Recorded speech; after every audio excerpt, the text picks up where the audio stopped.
every time we see a founder begin to step back, we often see maybe more robust data coming out of the company. Elon's been a little bit of a wild card and at times has created volatility in the stock. And if you want to create good long-term shareholders, creating a more stable earnings environment is not a bad way to start. Certainly his tweeting has gotten him into trouble in the past as well. So we're seeing net income increase pretty much by 10. What does that say to you, especially because a lot of that growth came from sales of lower priced products that were sold with a price increase to increase the margin? Right. And I think what we're seeing out of Tesla is finally we're past that long stage of existential risk you had for a company that's really trying to do something so vastly different in the automotive business. And that is certainly going to draw investors in as they feel that some of that risk is gone. And it's always been their goal to make cheaper cars and be the electric car for everybody. So we're not surprised to see that more and more of that revenue is coming from the less expensive cars. But in a period of time when cars are in such short supply, you're able to get a premium and able to sell more of the premium vehicles. So they're selling higher priced cheap cars, which is good. That automotive gross margin up to 28.4%, higher than any of the last 4 quarters. Some news on the call that I thought was interesting. I actually covered the logistics sector, that they're going to put off plans to produce that semi-truck. With logistics booming the way it is and demand for trucking the way it is, do you see that as a good move because they're having great success with their passenger cars, or a potential, negative move going forward as demand for those kind of commercial vehicles picks up? Well, I'm a big fan of simplicity in almost any business model. So continuing to make more of what you make money on currently is not a bad thing to do. I think as you add more and more complexity in a lower volume business that are semis, in semis, they're really trying to change the world, not be that profitable, because just not that many semis are sold. So concentrate on the high volume things where you make 29% kind of margins. Well, obviously, blockbuster earnings yesterday, shares up here in the pre-market. A lot of different factors today. We have the Delta variant. It's possible, always possible for news to come out with that. Also, the Fed's 2-day meeting. We could hear some commentary about at least them thinking about tapering, maybe even something stronger. Does that impact big tech stocks like Tesla today? Well, certainly big tech stocks are most affected by higher interest rates. Anybody doing a discounted cash flow model on high growth companies really sees that the future value of present earnings really get hammered in high growth companies. So I think that will affect companies like Tesla. But in the long run, if you continue to have those kind of margins and you continue to see that kind of cash flow, you're really not going to be so worried about whether or not we're at 1.25% or 2% by year end. All right, Tim, let's switch gears a bit and talk about some other big tech earnings out today. A lot to talk about. Start off with Apple out after the bell. The company hasn't issued any formal guidance for over a year, so outlook could be a key metric for investors this quarter. How do you see the guidance situation, and what do you want to hear about shipments, 5G? Is there any other highlights from this call that you're expecting? Well, I think you hit a little bit on there where we've had earnings estimates that have been so low for a year. Companies have not been giving guidance.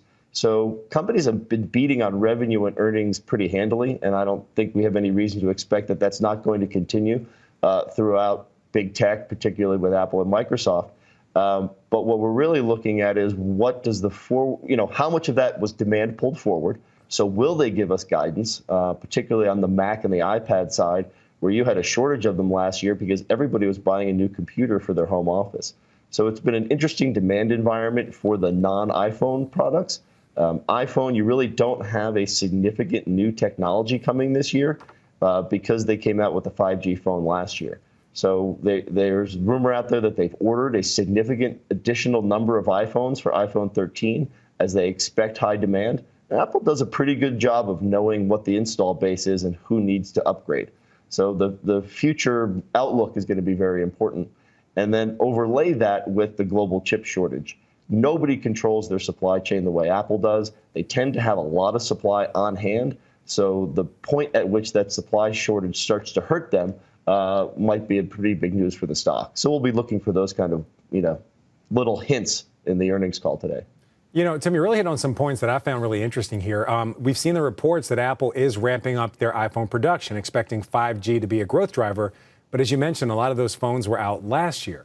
Does the reopening, the sense of the expansion, the reopening, people getting back out there, do you see that as a real driver for increased mobile phone sales? Because let's be honest, sometimes our iPhone is just a chance to show off. But if we're stuck in our house, we can't show off as much. Well, right. And you know, the other thing is people are talking about how maybe some areas of their business are going to be affected by reopening because people aren't sitting home on their iPad or on their Mac, but certainly they're going to be out there with their phone. The phone has become something that people do not leave home without it, and they're going to continue to have the latest and greatest. Apple does suffer or benefit from the fact that they really have the high-end phone where people do care to have the latest version. Versus maybe the Android environment, and taking pictures, traveling. Those are really important aspects of phones. 10 years ago, you really didn't think the camera was going to matter as much as it does. So I do expect that they're going to continue to see strong demand for iPhones, and it has become such an integral part of our lives. I really don't see that changing until somebody figures out a different kind of communications device. Yeah, I don't see it changing either. And honestly, the camera might be the most important factor when I'm choosing a phone personally. Because you can talk and watch movies on all of them. All right, let's talk about the other two tech content everywhere. Wait, what did you say? And you're consuming content everywhere as well. Yeah, and it does that very well in a 5G environment. That camera's a differentiator, at least for me. All right, let's talk about the other two tech stocks set to report today. We're talking Alphabet and Microsoft. Cloud revenue, that's a key number to watch for both of these companies. And let's be honest, Microsoft's been the focus of a lot of the talk about cyber hacks that have been hitting the company. What are you seeing for these two companies, especially when it comes to that cloud business? Well, certainly the cloud business is the growth driver for Microsoft. They've been in this process of transitioning their install base of disk-based software or into the subscription service, and they continue to push through that. And that business has become so profitable and so recurring that as Azure becomes a larger portion of Microsoft, you have a high growth business that is recurring revenue. So it's really a wonderful business for them at tremendous margins. And it's differentiated because they're the ones that really provide the communication side of business. And here we are communicating with one another on one of their products, and people use them every day cross-platform. And the most important thing for Microsoft is they finally realize that they need to deliver all these services cross-platform. It's happening everywhere. Doesn't matter whether you have a Mac, an Android, or a Windows machine, you're still using a cloud-based service from Microsoft.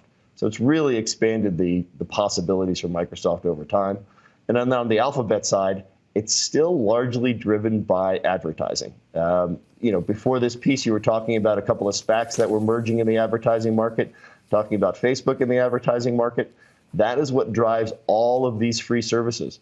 We're in a period of worry about inflation, food inflation, energy inflation, but most of the technology services we use, we get for free and aren't subject to those pressures of inflation. So those businesses will continue to grow pretty well. Shepard Smith here. Thanks for watching CNBC on YouTube.